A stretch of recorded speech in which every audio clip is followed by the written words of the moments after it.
দাও খোদা দাও আবায় আমার ওমর দারাজুদিল, দাও খোদা দাও আবায় আমার ওমর দারাজুদিল। জান্নাতের বাগানের ভিতরে বসেছি, তাদের কপাল ভালো না খারাপ বলেন তো? আর যারা এদিকে সেদিকে চাষ চলে আড্ডাখানায় বলতেছে গোলাম রব্বানি যুক্তিবাদী হুজুর আসুক এরপরে যাব, আমি তাদের পায়ে হাত ধরে বলি এতক্ষণ পর্যন্ত আপনি বাঁচবেন এর গ্যারান্টি নাই। কাজেই চলে আসুন জান্নাতের বাগানের ভিতরে।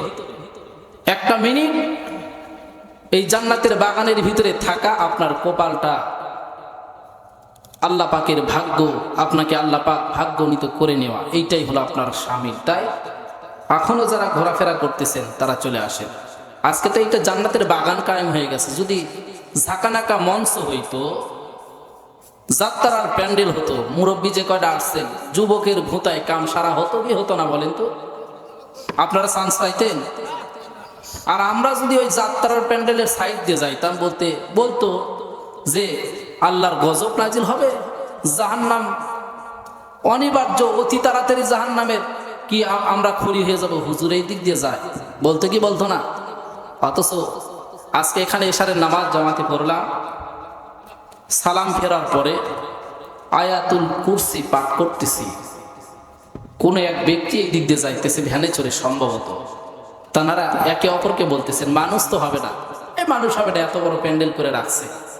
ওই কথাটুকু, তার আওয়াজটুকু, টনটুকু আমার কানে চলে আসছে। আমি ভাবলাম যে এই কথাটা বলার কারণ হলো এইটাই, এখানে কোনো এনজয় নাই, বলেন ঠিক কিনা?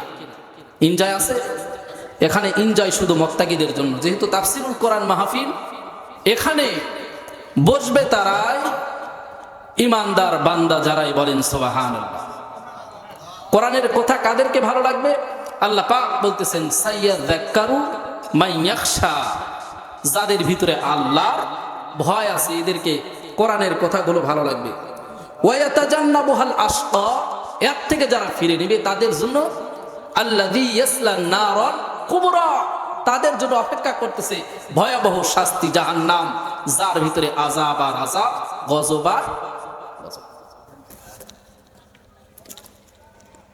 তাই বলতে হয় যে জান্নাতের বাগানের ভিতরে সকলেই আসতে পারে না। মা আসাবাকা মিন হাসানাতিন ফামিনাল্লাহ, বান্দা যদি ভালো কাজ করে ওইটা বান্দা করে না, বরং আল্লাহ ওই বান্দার দ্বারা করিয়ে নেয়, বলেন সুবহানাল্লাহ। সম্মানিত হাজিরিন, আপনারা ভালোই কয়েকজন লোক বলছেন, বাহিরে যারা ঘুরতেছে তারা মনে করতেছে প্যান্ডেলের ভিতরে কেউ নাই, বরঞ্চ এখনো এই প্যান্ডেলের আশেপাশে শয়তান আছে না নাই বলেন তো? আছে না নাই? এই শয়তানকে তাড়ানোর জন্য একটা তাকবীর হবে। যাদের গলার ভিতরে জড়তা আছে গলা খাকার দিয়ে একটু শক্তি দিয়ে দেন, এক তাকবীরের চোটে শয়তান যেন একেবারে এই শেরপুরের রোডে একটা শ্মশান ঘাঁটি আছে, ওইখানে গিয়ে হাওয়া খায়, বাতাস খায়। সবাই তাকবীর দেওয়ার জন্য প্রস্তুত তো ইনশাল্লাহ? নারে তাকবীর, লিল্লাহে তাকবীর। আল্লাহ পাক ফাকাব্বিরহু তাকবীরা, আল্লাহর নামের ধ্বনি যখন উচ্চারিত হয়, কোরআনের আয়াতের তেলাওয়াত যখন হয়, তখন ইমানদারদের অন্তরের ভিতরে একটা ঝাঁকুনি দিয়ে দেয়, বলেন সুবহানাল্লাহ। কেন ঝাঁকুনি দেয়? কারণ ইমানদারদের ইমানের জজবাটা আল্লাহ পাক তাদের বৃদ্ধি করে দেয়, বলেন সুবহানাল্লাহ। সম্মানিত হাজিরিন, ভাই মাইক টন নিচ্ছে, একটু টনটা অফ করে দেন, কষ্ট হয়। কিছু কথা বলবো ইনশাআল্লাহ। সব বান্দা তো জান্নাতে যাবে না, যাবে নাকি? আল্লাহ পাক দুইটা জিনিস রেখে দিয়েছেন, একটা জান্নাত আর জাহান্নাম। অকল্পনীয় জান্নাত আর অকল্পনীয় জাহান্নাম। আল্লাহ পাক তো দুইটা জিনিস বান্দাদের জন্য অবধারিত করে রেখেছে। বান্দা যদি ইবাদত বন্দেগী করে, ইবাদতের ভিতরে শামিল হয়ে যায়, ওই বান্দাটা আল্লাহ পাকের জান্নাতের নাজ নিয়ামত ভক্ষণ করবে। আর যদি বান্দা ইবাদত না করে, ওই বান্দাকে জাহান্নামের ভিতরে দিবে। জাহান্নাম এইটা এমন একটা জিনিস যার ভিতরে বান্দাদেরকে হাঁকিয়ে হাঁকিয়ে জাহান্নামের ভিতরে দেওয়া হবে, আবার জান্নাতের ভিতরেও বান্দাদেরকে আল্লাহ পাক হাঁকিয়ে হাঁকিয়ে দিবেন। জান্নাত হলো অকল্পনীয় জান্নাত, অকল্পনীয় জাহান্নাম। এই দুইটা জিনিস দুনিয়া থাকতেই কামাই করতে হবে। আল্লাহ পাক তো সবাইকে জান্নাত দিবে না, সবাইকে জান্নাত আল্লাহ পাক দিবে না। মানুষ হওয়া সত্ত্বেও, মুসলমান হওয়া সত্ত্বেও আল্লাহ পাক 17 শ্রেণীর মানুষকে কখনো জান্নাতের ভিতরে দিবে না। এটা শুনবো ইনশা আল্লাহ, একে একে বলবো। 17 শ্রেণীর লোক যারা মানুষ হবে, মুসলমান হবে, কিন্তু এরা জান্নাত পাবে না। আবার আল্লাহ পাক, আমি যতটুকু কোরআনে একটু রিসার্চ করেছি, তাফসীর নিয়ে যতটুকু পড়েছি, দেখেছি মোটামুটি 8টা শ্রেণীর লোকদেরকে আল্লাহ পাক ভালোবাসেন। কয়টা শ্রেণী? 8 শ্রেণীর লোকদেরকে আল্লাহ পাক মোটামুটি ভালোবাসেন। এই কথাগুলি ইনশাআল্লাহ ধীরে ধীরে বলবো ইনশাআল্লাহ। 8টা শ্রেণীর লোকদেরকে আল্লাহ পাক ভালোবাসেন। আর 17 শ্রেণীর লোক আল্লাহর জান্নাতের ভিতরে যাবে না। কিছু কথা বলবো যেগুলো শুনলে পরে মানুষের একটু আমলের জন্য, একটু আখিরাতের পুঁজি কামাই হবে, সেগুলো বলবো ইনশাআল্লাহ। প্রথমেই আপনাদের কাছে দোয়া চাই, আল্লাহ পাক এমন কিছু কথা আমার জবান দ্বারা বাহির করুক যেগুলো শুনলে পরে ইমানদার মুত্তাকিদের ইমানের জজবা বৃদ্ধি হয়ে যায়। সকলে বলি আল্লাহুম্মা আমিন। আল্লাহ পাক যেন আমাকে সেই শক্তি, সেই তৌফিক দান করুক। আমি বলতেছিলাম, যেখান থেকে তেলাওয়াত দিয়ে শুরু করেছি, সূরাতুস সফের আমি কয়েকটা আয়াত তেলাওয়াত করেছি। সব শব্দের অর্থ হলো সারিবদ্ধ হওয়া, কাতার হওয়া। এই কাতার হলো নামাজের জন্য কোনো কাতার নয়, এই কাতার হলো জামাতের কোনো কাতার নয়, এই কাতার হলো জান্নাতের কাতার, এই কাতারটা হলো জিহাদের ময়দানে সারিবদ্ধ হয়ে থেকে আল্লাহর দিন কায়েমের জন্য জিহাদ করার কাতার। এই কাতারের জন্য আল্লাহ পাক সুসংবাদ দিচ্ছেন। আর কোরআনের ভিতরে এমন কোনো কথা নাই সেইটা আল্লাহ পাক বলে নাই। এমন একটা কিতাব, যে কিতাবের ভিতরে প্রশ্ন করবেন সঙ্গে সঙ্গে জবাব আছে না নাই? বলেন তো, আছে না নাই? প্রশ্ন করবেন, জবাবও এই কোরআন দিয়ে দিবেন। সেই কিতাব হলো কালামুল্লাহ। এই কিতাব থেকে সকলেই হেদায়েত গ্রহণ করতে পারবে না। আমি প্রথমেই বললাম, সায়াযাক্কারু মান ইয়াখশা ওয়া ইয়াতাজান্নাবুহাল আশকা। কেবলমাত্র শুধুমাত্র যাদের ভিতরে আল্লাহর ভয় আছে তারা এই কিতাব থেকে হেদায়েত গ্রহণ করবে, এই কিতাবের উপদেশ গ্রহণ করবে। আর যারা এর থেকে মুখ ফিরিয়ে নেবে এরা হলো কপাল পরা হতভাগা। এদের জন্য অপেক্ষা করতেছেন সায়াসলানাল কুবরা, জাহান্নাম। সম্মানিত হাজিরিন, প্রশ্ন এখানে, হাল আদুল্লুকুম আলা তিজারাতিন তুনজিকুম মিন আযাবিন আলীম। জোরে জোরে বলেন আল্লাহু আকবার। আল্লাহ পাক প্রশ্ন করলেন, সঙ্গে সঙ্গে উত্তরও দিয়ে দিলেন। প্রশ্ন, হাল আদুল্লুকুম আলা তিজারাতিন তুনজিকুম মিন আযাবিন আলীম তুমিনুনা বিল্লাহি ওয়া রাসূলিহি ওয়া তুজাহিদুনা ফি সাবিলিল্লাহি বিআমওয়ালিকুম ওয়া আনফুসিকুম। আল্লাহ পাক প্রশ্ন করলেন, উত্তর দিয়ে দিলেন। এই সূরা সফের কিছু কথা বলবো। আল্লাহ পাক মোটামুটি 8টা শ্রেণীর লোকদেরকে ভালোবাসেন। সূরাতুস সফের প্রথম দিকে আল্লাহ পাক তার প্রশংসা, আকাশমণ্ডলী, নবমণ্ডলী যা আছে এগুলো নিয়ে কথা বলতেছেন। 7 তবক আসমান, 7 তবক জমিনের প্রশংসা আল্লাহ পাক করেছেন। বলেন সুবহানাল্লাহ। আসমান কয়টা? আসমান?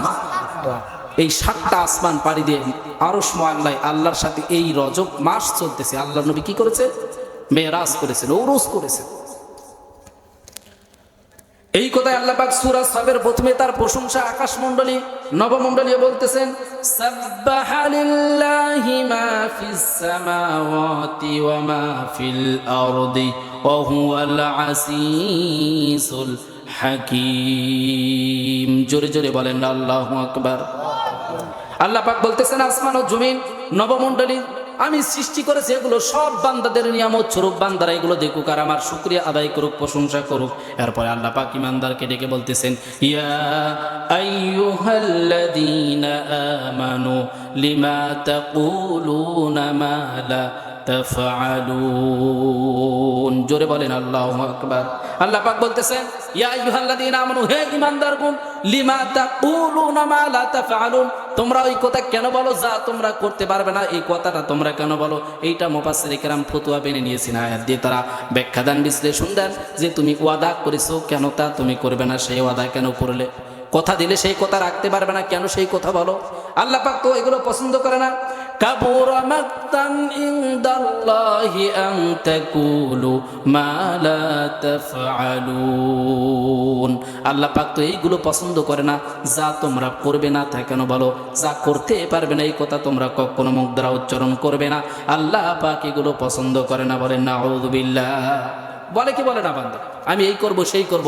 বিশেষ করে এই কথাগুলো নেতারা বেশি কয় না কম কয়? বলেন তো কি সুন্দর।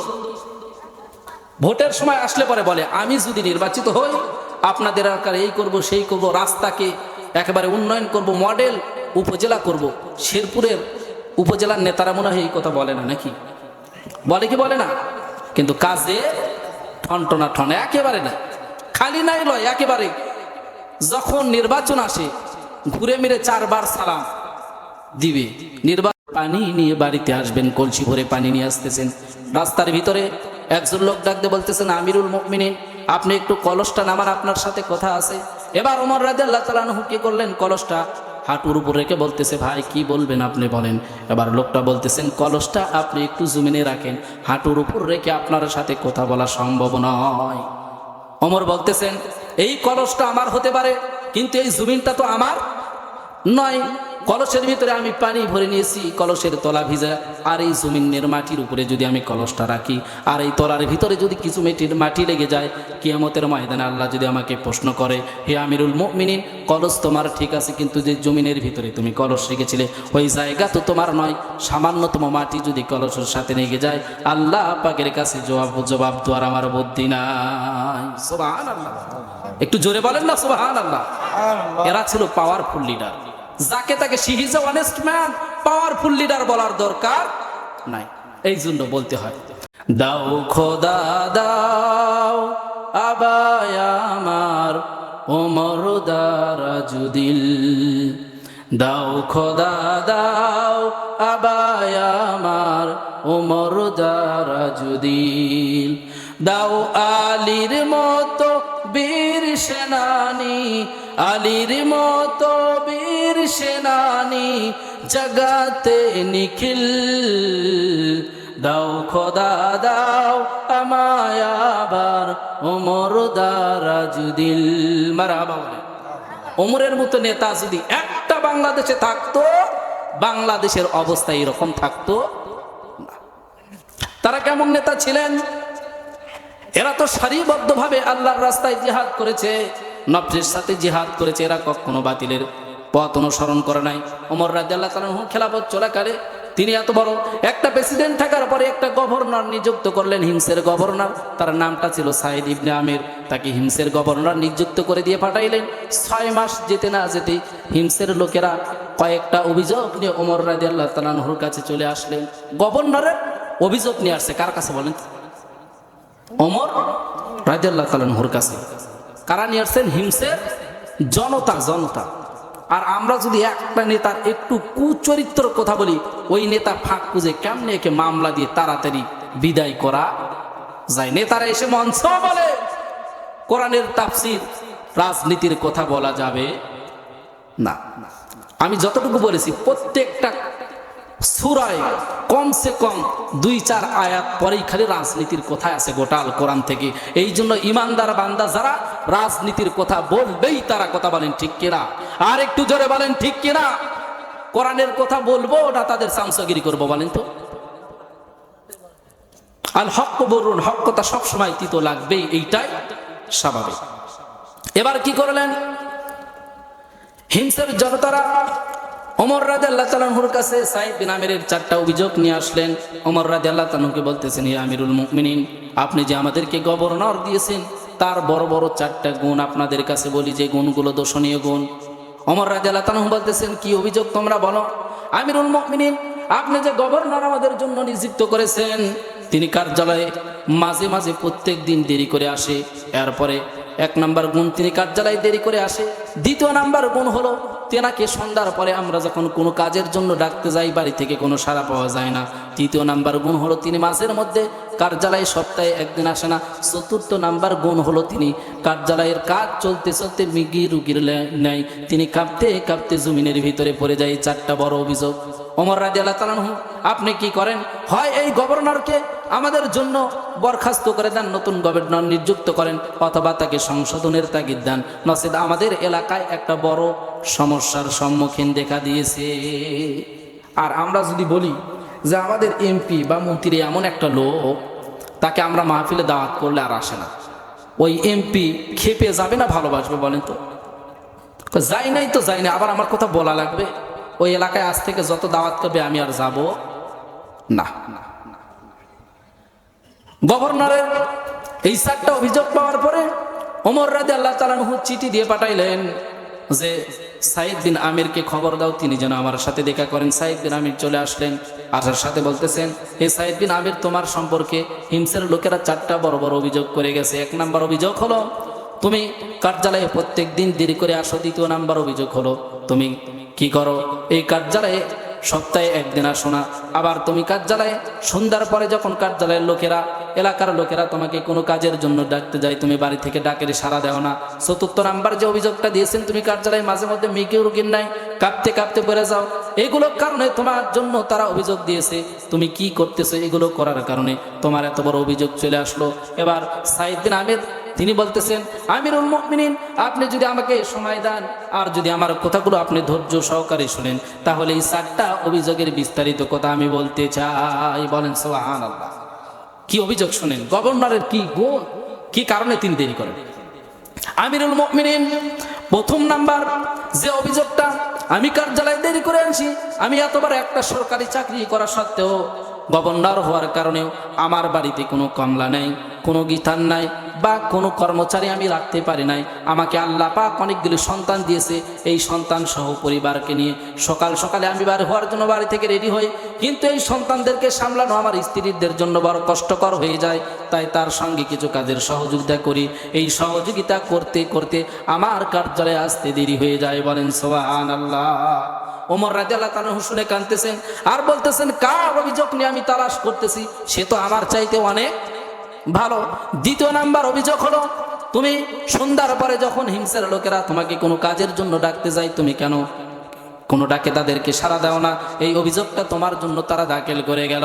এবার সাইদ বিন আমির বলতেছেন, আমিরুল মুমিনিন, 2 নাম্বার কারণ হলো, আমি সারাদিন যতটুকু পারি কার্যালয়ের যত কাজ আছে সারাদিন করার পরে আমি সন্ধ্যায় যখন বাড়িতে ফিরি, কোনো মতে এশারের নামাজটা জামাতে আদায় করার পরে সামান্য কিছু খাবার খাওয়ার পরে আমার ঘুম হয় না। ওই খাবার খাওয়ার কারণে, ঘুম না ধরার কারণে আমি সারা রাত্রি জেগে জেগে আল্লাহর ইবাদতের ভিতরে কাটাই দিই। আমিরুল মুমিনিন, এই ইবাদতের ভিতরে থাকার কারণে আমি কারো ডাকে সাড়া দিতে পারি না। বলেন সুবহানাল্লাহ। কি নেতা তারা ছিলেন, আর আমাদের কি নেতা। বিগত কিছু নেতা বলে গেলেন যে ডেইলি আলহামদুলিল্লাহ 60-70 রাকাত তাহাজ্জুদ পড়ি। বলেন নাউজুবিল্লাহ। 60-70 রাকাত আবার তাহাজ্জুদ। কি আউলিয়ার দেশে আমরা ছিলাম, একটু হিসাব করছেন? তাও 60-70 রাকাত তাহাজ্জুদ। কি আউলিয়ার দেশ, কেমনে এই মিথ্যা কথাগুলো তারা বলে? খালি শয়তানকে খুশি করার জন্য। কাকে খুশি করার জন্য বলেন তো? মিথ্যা বললে খুশি হয় শয়তান। কে খুশি হয়? মাঝে মাঝে যেগুলো কথা বলবো ভালো করে শুনবেন, এগুলো মেসেজ। কি এগুলো? মেসেজ। মিথ্যা বললে কে খুশি হয়? শয়তান খুশি। আর সত্য বললে আল্লাহ পাক তার উপর খুশি হয়। বলেন সুবহানাল্লাহ। 3 নাম্বার অভিযোগ, তোমার উপর যে 3 নাম্বারটা অভিযোগ দিয়েছে, সেই অভিযোগটা হলো যে তুমি কেন সপ্তাহে 1 দিন জুমার দিন কেন তুমি কার্যালয়ে আসো না। এই আসার না কারণেই হিমসের লোকেরা তোমার নামে অভিযোগ দায়ের করেছে, তুমি কেন আসো না জানতে চাই। এবার সাইদ বিন আমির বলতেছেন, ইয়া আমিরুল মুমিনিন, আমি এত বড় একজন গভর্নর হওয়ার পরেও যে জামাটা পরে আপনার সামনে আমি দাঁড়িয়ে আছি, আমিরুল মুমিনিন, আমার পরনে এই একটা জামা ছাড়া আর কোনো জামা নাই। আর আমাদের আলমারির ভিতরে 1 জামা, শোকেসের ভিতরে আরেকটা, ঢাকিয়ে রাখা আরেকটা, টাঙানো রাখা আরেকটা, সকালে 1 ড্রেস, বিকেলে আরেক ড্রেস। আছে না নাই বলেন তো? আছে না নাই? মার্কেট বাড়ি তুলে নিয়ে আসলেও এদের তৃপ্তি মরে না। আইনে নেতার ফ্যাশন, নেতার বইয়ের আরো কথা বলেন ঠিক কিনা? খালি বলে মোবাইল ধরে, হ্যালো টাকা দাও মার্কেটে যাবো, যাও তাড়াতাড়ি মার্কেটে। নেতার তো সময় নাই, নেতার বইয়ের ফ্যাশন করার সময় আছে না নাই বলেন তো? এগুলোর হিসাব আল্লাহ পাকের কাছে দিতে হবে না, হবে না বলেন তো? আমিরুল মুমিনিন, আমি এতবার একজন গভর্নর হওয়ার পরেও আমার কাছে শুধু এই একটা কাপড় ছাড়া আর কোনো কাপড় নাই। আমি সপ্তাহে একদিন এত ময়লা হয়ে যায় কাপড়, যা আমি ভোরে উঠে এই কাপড়টা ধুয়ে দিই, যা শুকাতে শুকাতে বেল আদা হয়ে যায়, দুপুর হয়ে যায়, তারপরে এই জামাটা গায়ে দিয়ে আমি কোনো মতো জুমার নামাজ পড়ি। আমিনুল মুমিনিন, আমার এই একটা জামা ছাড়া পরনের কোনো জামা নাই। সুবহানাল্লাহ বলেন। তাদের কি ছিল ইমানি ইয়াকিনের পাওয়ার, আর আমাদের কি অবস্থা? তাদের কি পাওয়ার ছিল আর আমাদের কি অবস্থা? আমরা কোন ভাবে চলতেছি? আমরা তো এই যে ইসলামী মাহফিল জলসা হয়, এগুলোতে লোক খুঁজে পাওয়া যায় না। এই যে মাশাআল্লাহ কিছু আসছেন, প্রথমে তো এসে ভাবছিলাম যে 10-12 জন কি কথা বলবো, কথা হয়তো বাইর হবেই না, কারণ শ্রোতা না থাকলে বক্তার ওয়াজ বের হয় না। ষাটে না, এই যে আতিকুল বলতেছে ষাটে না, ষাটে কোথায় জানেন? কত কয়েকদিন হলে দেখতেছি নন্দীগ্রাম পণ্ডিতপুকুর হাই স্কুল মাঠে মহিলা ফুটবল খেলা হইতেছে। এইখানে লোকের ছোটাছুটি আছে না নাই বলেন তো? কি ঘুমাচ্ছেন নাকি? ঘুমাচ্ছেন? মহিলার বল খেলা দেখা জায়েজ না না জায়েজ বলেন তো? ওখানে লোক যায় না যায় না? মুসলমান যায়, যা হিন্দু যায়? জোরে বলেন, মুসলমান যায় না হিন্দু যায়? টিকিট কেটে দেখে না না দেখে? এখানে জান্নাতের টিকিট দেওয়া হয়েছে আর ওইখানে জাহান্নামের টিকিট দেওয়া হয়েছে। ওইখানে লোকদেরকে মাইকিং করে ডাকতে হয় না। যদি খবর পাই মহিলার বল খেলা, যুবক কি করে সঙ্গে সঙ্গে জিন্সের প্যান্ট পরে, বুড়াকে নিক্ষেপ করে। আর যারা আধা বয়সী ছেলে পেলে, এরা বলে আর কিছু না হয়, মিয়া মানুষের ফুটবল খেলা ভালো হয়। কথা বলেন ঠিক কিনা? মিয়া মানুষের ফুটবল খেলা খুব চলতেছে। দেখলাম খবরের ভিতরে দিছে, দৈনিক কি জানি একটা খবর, মুক্ত, এই রকম খবরের ভিতরে দিয়েছে যে নন্দীগ্রাম উপজেলার ঐতিহ্যবাহী পণ্ডিতপুকুর হাই স্কুল মাঠে মহিলার ফুটবল খেলার প্রশাসনের আরো বেশি জোরদার করতে হবে, আরো বেশি জোরদার করতে হবে। আচ্ছা, ওখানে পুলিশ প্রশাসন যারা যাবে, ওরা মরদ মানুষ না বেটাচল না মিয়া মানুষ? কন্ত না কন্ত, ওরা বেটাচল না মিয়া মানুষ? ওরা যায় ওটা কি প্রোটোকল দিবে আমাকে বলেন তো? ওই পুলিশও টক টক করে চায় থাকবে যখন হাফ প্যান্ট পরে মহিলা ফুটবল খেলাবে। ওই পুরুষ যদি বেটাচল হয়, চায় থাকবে না চোখ বন্ধ করে থাকবে? কথা বলেন, চায় থাকবে না চোখ বন্ধ করবে? বলবে খুব হইতেছে, তাই না? ওই মরদ বেটাচল যদি ওই মহিলার ফুটবল খেলা দেখে আসে আর এই দৌড়াদৌড়ি দেখে আসে, আসাই বাড়ির বইয়ের সাথে ঝগড়া হবে। কথা বলেন ঠিক কিনা? আসছে দেখে আসছে কি মহিলার ফুটবল খেলা, বাড়িতে এসে স্বামী স্ত্রীর ফুটবল খেলা শুরু হয়ে যাবে। কথা বলেন ঠিক কিনা? বলবে তোমাকে আর ভালো লাগে না, তাকেও ভালো নয়, তরকারি ও রান্নাটাও ভালো নয়, তুমি তাড়াতাড়ি এখান থেকে যাও। স্ত্রী কানবে আর বলবে সর্বনাশ, সারাদিন ভর এত কষ্ট করে রান্না করলাম, মোরার পণ্ডিতপুকুরের ফুটবল খেলা দেখে সে স্বামী আমার উপরে এত রাগ হলো। বড় দুঃখ হয়েছে সেই দিন, যেই দিন এইটা দেখলাম। বলতেছে এই যুব সমাজরা কি একটা কাজ করছে রে বাপ রে বাপ, মহিলার ফুটবল খেলা দিচ্ছে আর কাজ পায় না। যদি কোনো মহিলা পুরুষের বেশ ধারণ করে, ওই মহিলা কখনো আল্লাহর জান্নাতের ভিতরে যাবে? জোরে বলেন যাবে? 17 শ্রেণীর লোক মোটামুটি মুসলমান হওয়ার পরেও, ইমানদার হওয়ার পরেও 17 শ্রেণীর লোক আল্লাহর জান্নাতের ভিতরে যাবে না। তার ভিতরে 1 নাম্বার গুণটা, যে ব্যক্তি হারাম খাদ্য খায়। হারাম যে খাবে, হারাম খাদ্য খেয়ে যে বডিটা নির্মাণ করবে, ওই ব্যক্তি আল্লাহর জান্নাতের ভিতরে যাবে না। 2 নাম্বার হলো আত্মীয়তার সম্পর্ক ছিন্নকারী ব্যক্তি আল্লাহর জান্নাতের ভিতরে যাবে না। আত্মীয়র সম্পর্ক ছিন্ন করে না বলেন তো? করে কি করে না? বাপ বেটাই কথা কয় না, এমন যুবকে মাদুল বাড়িয়া আছে না নাই বলেন তো?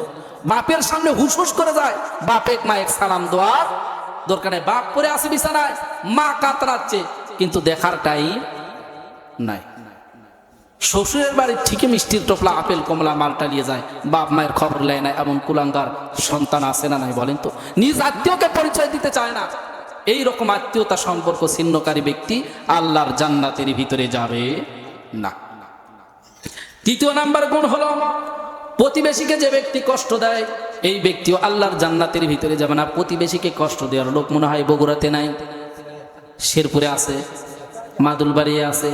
প্রতিবেশীর রাস্তা কেমনে বন্ধ করে দেওয়া যায়, এই পাইতারাটা মুসলমানদের ভিতরে আছে না? কিতাবের ভিতরে পড়লে পাওয়া যায়। যদি কোনো প্রতিবেশী এসে একটা সামান্যতম খুন্তি যেইটা দিয়ে আমরা মাটি করি এইটাও যদি থাকে, সে যদি চায় আপনার ফেরত দেওয়া যাবে না। আর রাস্তা বন্ধ করে দেয় এমন লোক আছে না নাই বলেন তো? যাই এগুলো করে এ জান্নাতে যাবে।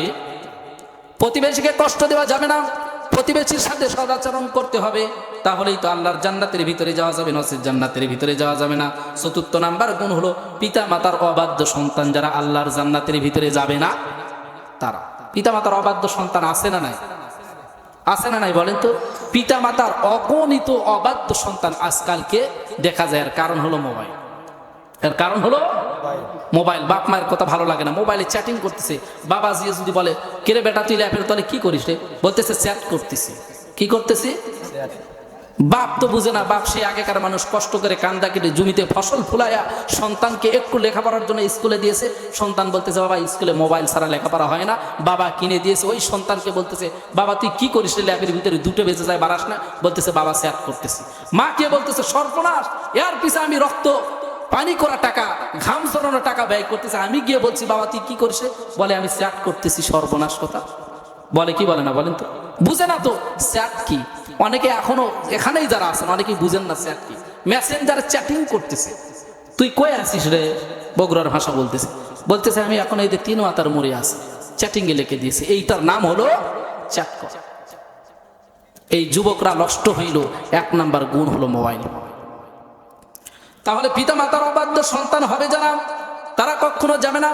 পিতা মাতার সম্পর্কে আল্লাহ পাক কোরআনের ভিতরে তাকে দিয়েছেন ওয়াকাদা রাব্বুকা আল্লা তা'বুদু ইল্লা ইয়্যাহু ওয়া বিল ওয়ালিদাইনি ইহসানান ইম্মা ইয়াবলুগান্না ইনদাকাল কিবারু আহাদুহুমা আও কিলাহুমা ফালা قل لهما أف ولا تنحرهما وقل لهما قولا كريما واخفض لهما سناه الذل من الرحمة وقل رب ارحمهما كما ربياني صغيرا জোরে জোরে বলেন আল্লাহু আকবার লিল্লাহি তাকবীর নারে তাকবীর।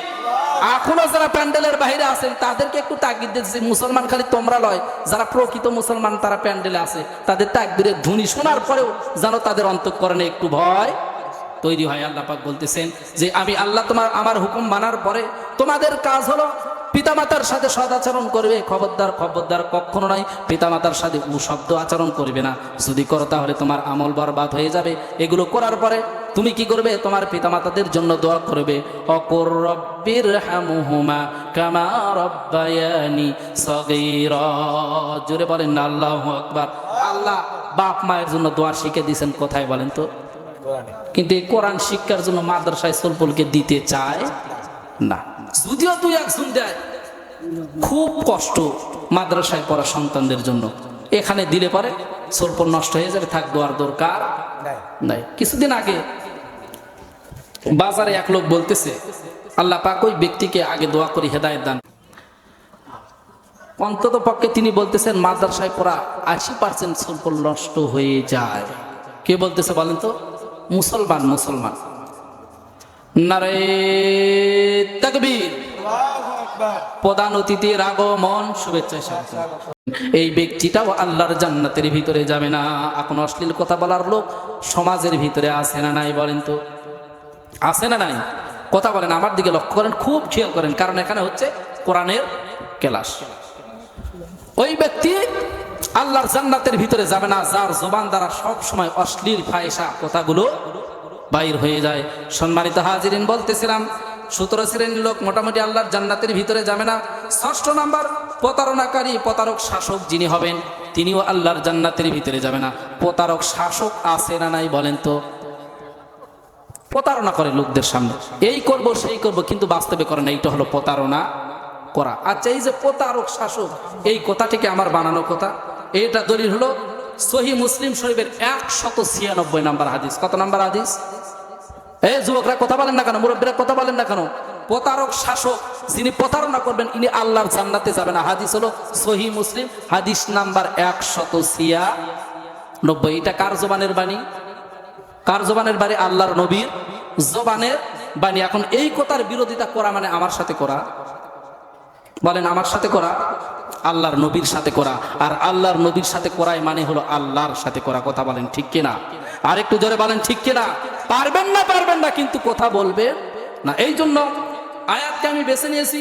আল্লাহ পাক বললেন, ইয়া আইয়ুহাল্লাযীনা আমানু লিমা তাকুলুনা মা লা তাফআলুন কাবুরা মাকতান ইনদাল্লাহি আন তাকুলু মা লা তাফআলুন। জোরে জোরে বলেন আল্লাহু আকবার, আল্লাহু আকবার, বলো আল্লাহু আকবার, আল্লাহু আকবার, বলো আল্লাহু আকবার, আল্লাহু আকবার, বলো আল্লাহু আকবার, আল্লাহু আকবার, বলো আল্লাহু আকবার।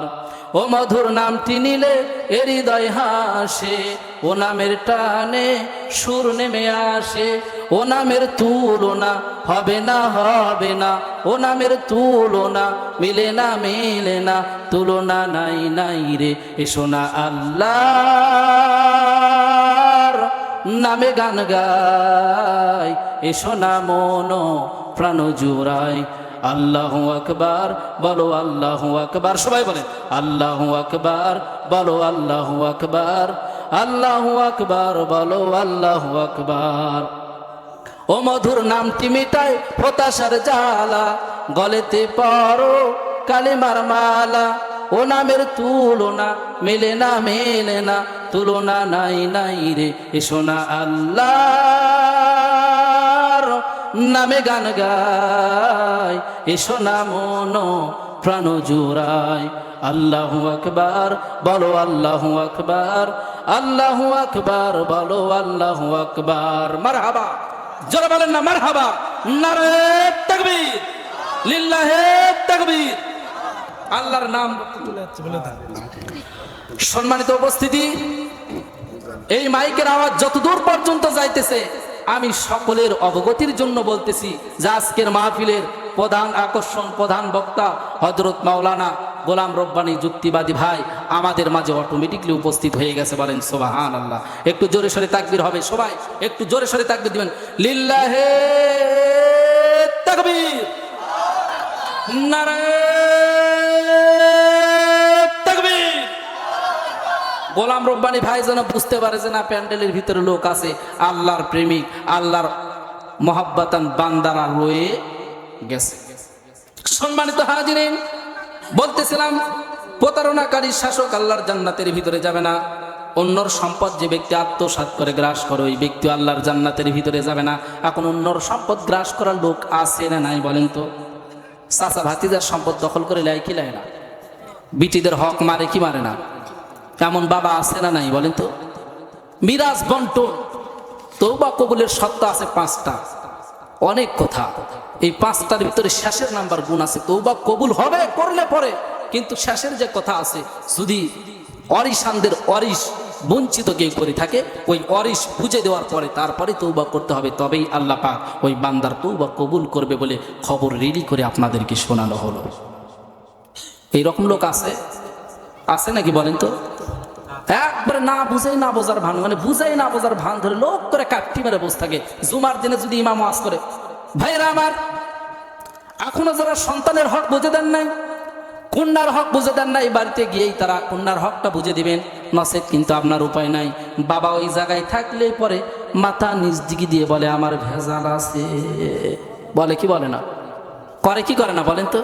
ভেজাল আছে। আসল কথা কেউ বলে না, বিপদ দেখলেই টানা না। আসল খবর কেউ বলে না, বিপদ দেখলেই টানা না। কথা বলেন ঠিক কিনা? আসল কথা বললেই ভেজাল। এই জন্য 7ম নাম্বার গুণ হলো অন্যর সম্পদ যে ব্যক্তির গ্রাস করবে, ভক্ষণ করবে, এই ব্যক্তি আল্লাহর জান্নাতের ভিতরে যাবে না।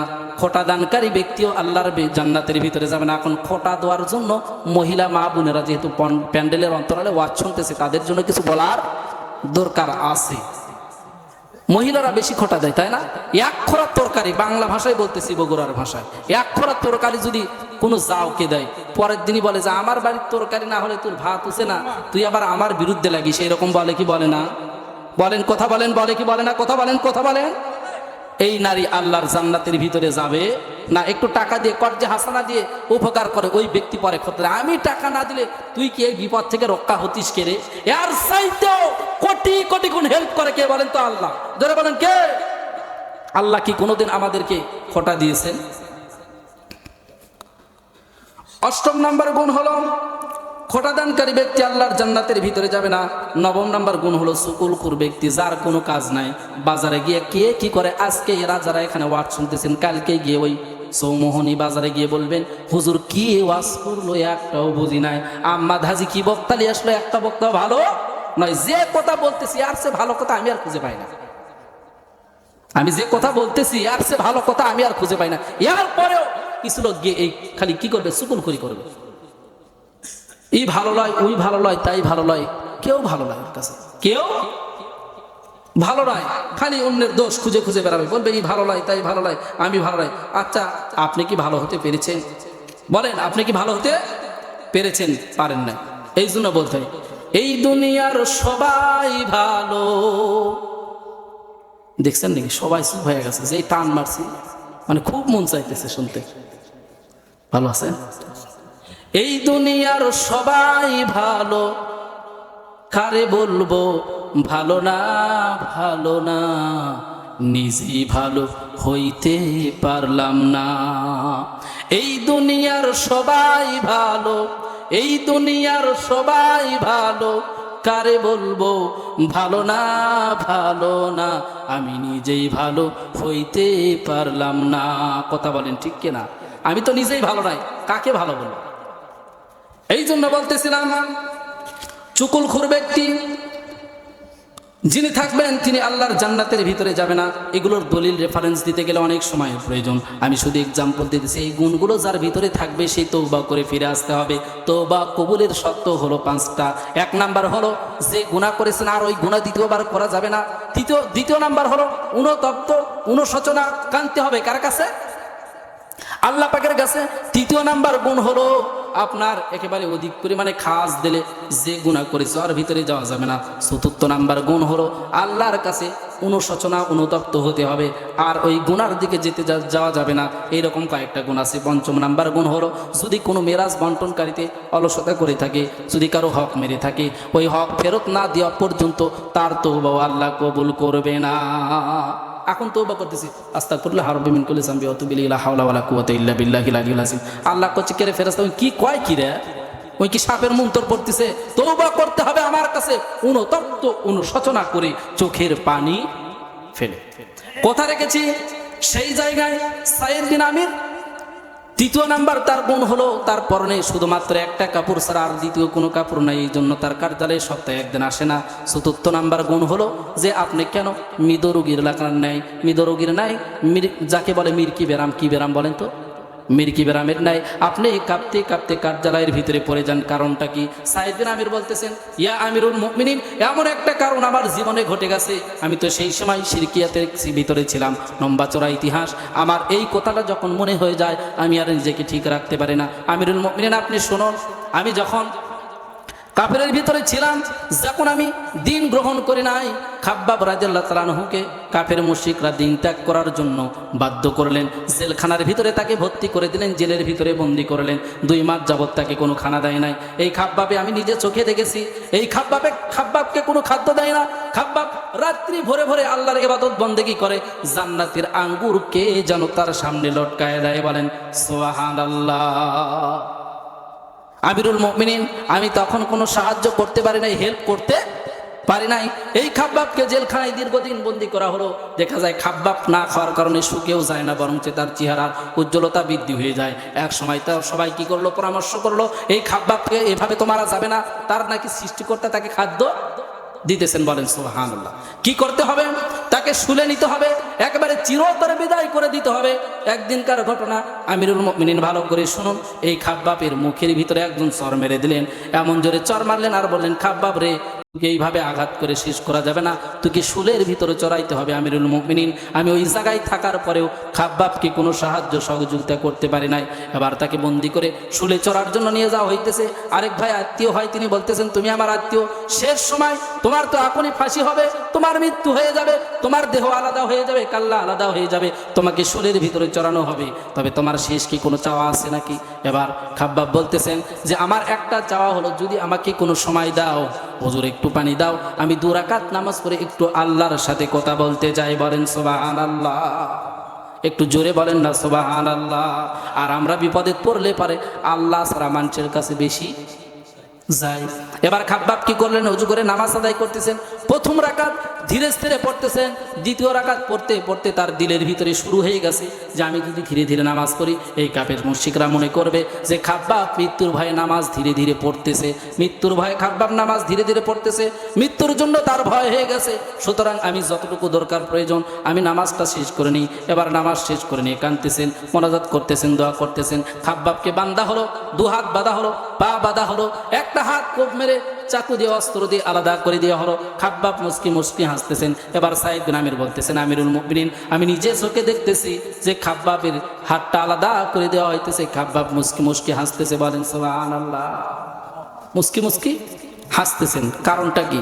কি কারণে একে মারতেছে কাফেররা বলতে পারবেন? কারণ হলো একটাই, দিনিয়াল ইসলাম, Islam is the code completely of life. তিনি পূর্ণাঙ্গ ইসলামের ভিতরে দাখিল হয়ে গেছে। ইসলাম যে শ্রেষ্ঠ জীবন ব্যবস্থা এইটা তিনি বুঝে নিয়েছে। বলেন সুবহানাল্লাহ, আর একটু জোরে বলেন না সুবহানাল্লাহ। এইবার কি করলেন, খাব্বাবের হাত আলাদা করে দেওয়া হলো। খাব্বাব মুস্কি মুস্কি হাসতেছেন। কাফেররা বলে হে খাব্বাব তুমি কেন মুস্কি মুস্কি হাসতেছো, কারণটা কি? বলতেছে তোমাকে আমরা তো এত মারতেছি, তোমার কি ভয় হয় না? পরে তোমরা একটা করে আঘাত করতেছো আর জান্নাতের একটা একটা করে হুর আমার সামনে খেলতেছে। জোরে জোরে বলেন না সুবহানাল্লাহ। একটা করে আঘাত করতেছো, আল্লাহ জান্নাতের নাজ নিয়ামত গুলো আমাকে দেখাইতেছে। বলেন সুবহানাল্লাহ। আমিরুল মুমিনিন এইভাবে তাকে মারা হলো। কোন একজন কাফের বান্দার পরে বলতেছেন যে খাব্বাব আজকে যদি তোমাকে এখানে না বেঁধে যদি তোমাদের নেতা পাওয়ারফুল লিডার বিশ্ব নেতা জনাবে মুহাম্মদ রাসূলুল্লাহ সাল্লাল্লাহু আলাইহি সাল্লামকে বান্দা হতো তাহলে আমাদেরকে আরো বেশি ভালো লাগতো। বলেন নাউযুবিল্লাহ, একটু জোরে জোরে বলেন না নাউযুবিল্লাহ। কি সাহস, কি সাহস দেখছেন নাকি? বলতেছে যদি তোমাদের বিশ্ব নেতাকে বাধা হতো তাহলে মনে হয় আরো বেশি ভালো হতো। এবার খাব্বাব কি করলেন, তার রাগ কম হয়েছে না বেশি হয়েছে বলেন তো? মৃত্যুর সঙ্গে তিনি পাঞ্জা নড়তেছেন, কিন্তু তার দিলের ভিতরে আল্লাহর প্রেম শুরু হয়ে গেছে। খাব্বাব বলতেছেন আমার হাত পা বাঁধা, আমাকে অস্ত্র দিয়ে আঘাত করা হইতেছে। মুখের ভিতরে অনেকগুলো থুতি জড়ো করে ওই কাফেরের মুখের ভিতরে নিক্ষেপ করলো আর বলল হে কাফের, যদি আমার হাতটা খোলা থাকতো তাহলে আমার জীবন গেলেও তোমার সাথে আমি প্রতিহিত করতাম। বলেন সুবহানাল্লাহ। আমিরুল মুমিনিন ভালো করে শুনুন, অন্তর দিয়ে শুনুন। এবার খাব্বাব কি করলেন, তাকে কাল্লা আলাদা করে দেওয়া হলো, দেহ থেকে ধর আলাদা করে দেওয়া হলো। হে আমিরুল মুমিনিন, আমি ওইখানে উপস্থিত থেকে এই হিস্টারিগুলো দেখেছি। এই কথাটা যখন আমার মনে হয়ে যায় আমি কার জ্বালায় মৃত রোগীর নাই আমার সেন্সপ্লেস হয়ে যায়। এবার ওমর রাদিয়াল্লাহু তাআলা কান্না বেড়েছে না কমেছে বলেন তো? কার অভিযোগ আমার কাছে আসলো, তিনি আমার চাইতেও তো অনেক ভালো, আমার চাইতেও তার অনেক গুণ ভালো, তিনি তো অনেক ভালো। এবার পুনরায় তাকে আবার সেই গভর্নর নিযুক্ত করা হলো। বলেন সুবহানাল্লাহ। ওমর রাদিয়াল্লাহু তাআলা কোনো একদিন এই গভর্নর নিযুক্তকে ওই এলাকা পরিদর্শন করার জন্য গেছে, গিয়ে বলতেছেন এই এলাকার ভিতরে যত গরিব আছে তাদেরকে কিছু রেশন দেওয়া হবে, কার্ড দেওয়া হবে, যা আমাদের এলাকায় এমপি মন্ত্রী চেয়ারম্যানেরা দেয়, যেমন দেয় টিসি বি, আবার 30 কেজির চাল, কেউ কেউ মরা মানুষের নামেও চাল তুলে খায়। কথা বলেন ঠিক কিনা? ধরেন আপনাদের ইউনিয়নের যিনি চেয়ারম্যান দায়িত্ব দিচ্ছে একজন, উনি করছে 1 টাকা যদি আমি পাই, নকল একটা কার্ড দিতে পারি, চেয়ারম্যান তো এটা আর দেখতে আসবে না, তাহলে আমি ওই চালটা খাইতে পারতেছি। চেয়ারম্যান কি এতগুলো গ্রামে প্রতি বাড়ি বাড়ি গিয়ে তালাশ করা সম্ভব বলেন তো? কিন্তু এই গ্রামের ভিতরে এলাকার ভিতরে কিছু তেলে গোয়েন্দার থাকে, এই গোয়েন্দারদের জন্য ভালো কিছু নেতার কলঙ্ক হয় কি হয় না বলেন তো? হয় কি হয় না বলেন তো? এবার ওমর রাদিয়াল্লাহু তাআলা বলতেছেন গরিবের লিস্টগুলো দাও। গরিবের লিস্টগুলো পাওয়ার পরেই দেখি প্রথম নম্বরে যার নাম সেইটা আর কেউ নয়, ওই হিমসের গভর্নর সাইদ বিন আমির। জোরে জোরে বলেন না সুবহানাল্লাহ। কি গরিব তারা ছিলেন, তারা কিভাবে রাষ্ট্র পরিচালনা করেছেন। আর আমাদের এলাকায় বিগত সময় যারা গেছে, পকেটের ভিতরে টাকা, গদির ভিতরে টাকা, আর ব্যাংকের ভিতরে টাকা, টাকার ব্যাগ লিয়ে কলার পাতার উপর শুয়ে থেকে জীবন যাচ্ছে। কথা বলেন ঠিক কিনা? টাকার জন্য জীবন দিতেছে, মানুষের জীবনও নিতেছেন। ইনসাফের কথা যারা বলে এদেরকে মারতেছে টাকার স্বার্থে। কিসের স্বার্থে? যেমন এই যে হাদি ভাই কয়েকদিন আগে বিদায় হয়ে গেলেন, এনার যে বক্তব্যগুলো আমি শুনেছি, আমার তো মনে হয় এই বক্তব্য শোনার পরে যারা ইমানদার মুত্তাকি তাদের দিলের ভিতরে একবার হলেও হাদির জন্য দোয়া আসছে না আসে নাই বলেন তো? তিনি ইনসাফের কথা বলেছেন। সম্মানিত হাজিরিন, 11 নম্বর গুণ হলো গর্ব অহংকারী ব্যক্তি আল্লাহর জান্নাতের ভিতরে যাবে না। রাসূল সাল্লাল্লাহু আলাইহি সাল্লামের নাফরমান বান্দা যিনি হবেন। 13 নম্বর, যিনি দুনিয়ার উদ্দেশ্যে ইলম অর্জন করেছেন তিনিও জান্নাতে যাবে না। 14 নম্বর, অকারণে তালাকপ্রাপ্ত নারী যারা আছে তারাও আল্লাহর জান্নাতে যাবে না। 15 নম্বর, কালো কলব যারা করে যুবক সাজে এরাও জান্নাতের ভিতরে যাবে না। 70 বছরের বুড়া বেটা মাথার চুল কাটে, ক্লিন শেভ করিয়া তারা দাঁড়ে দাঁড়ে ঘুরে। ঘুরে কি ঘুরে না বলেন তো? চুল পাকে একবার ঘুষ মারছে ক্লিন শেভ। এই বেটা শার্ট প্যান্ট পরিয়া আবার রাস্তা দিয়া চলে, নারীদের দেখলে তাদের যুবক যুবক লাগে, তার নায়ক নায়ক ভাব, তার যৌবনের অভাব। কথা বলেন ঠিক কিনা? তার দাড়ি পাকা হলো কদম ফুল, চোখে দেখে সরষা ফুল। ঠিক কিনা? দাড়ি পাকা কদম ফুল আছে, মনে করছে আমি যুবক আছি। এই কালো কলব যারা করে এরা আল্লাহর জান্নাতের ভিতরে যাবে না।